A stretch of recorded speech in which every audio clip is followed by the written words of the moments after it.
Now, I've got nothing personal against our three brothers, aka the Raw BRAHS. People say, what's your deal with the Raw BRAHS, Harley?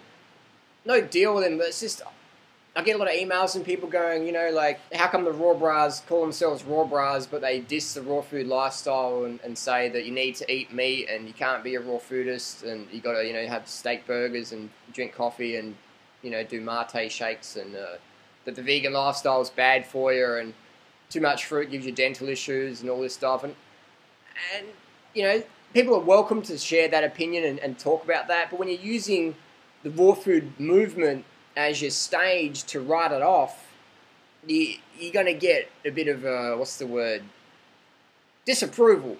You're going to get some disapproval there.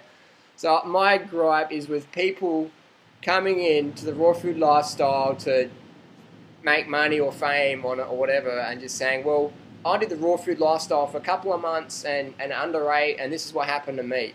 You know, we've got plenty of names like that. You know, Daniel Vitalis, Susan Schenk. You know, as somebody who was a raw vegan for many years, my calorie sources were basically coconut oil, olive oil, and kale. That was basically what I was eating, and you know, with some tertiary foods, but that was the main stuff.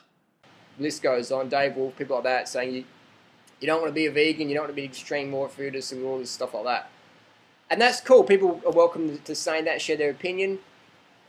But my gripe is when people just sort of stick around in the scene saying, oh, it doesn't work, it doesn't work, it doesn't work, it never works, you can't be a vegan, fruit's bad, you can't eat too much fruit, you can eat it sometimes, but not that much. You know, I'm gonna stand up and say, hey, this is what I think. So I've got nothing personal against the Raw BRAHS. But if you watch some of my other videos, I talk in detail about the mistakes they made, the mistakes a lot of people make, under-eating, giving into social disapproval, things like that. So that's where my gripe is. I would be cool with it if the Raw BRAHS, you know, because people say, oh, you're some vegan elitist, Harley. So if people actually knew me well, they know I've got a lot of meat eater friends. But none of those guys go on the internet and say, well, I tried this vegan thing, it didn't work, blah, blah, blah. So actually one of my housemates is a raw meat eater. So if anyone to say, oh, you just don't like people because they're not vegan, that's just not true at all.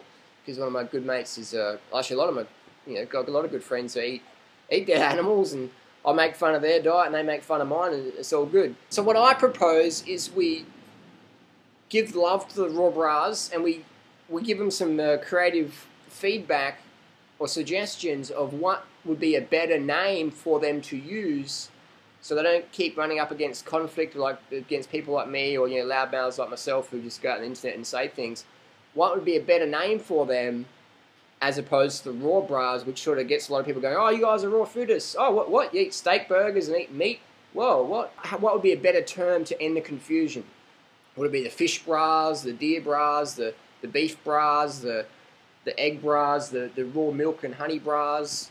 What would be a better term for them so people wouldn't be confused when they learn the truth about what the Raw BRAHS eat?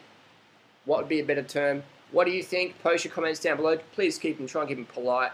And so what would be a better term that Raw BRAHS could use to market themselves in the health food world? Paleo BRAHS, you know, Primal BRAHS, the, you know, Carrion BRAHS, the Roadkill BRAHS. What would be a better term? All right. Thanks a lot. See you later.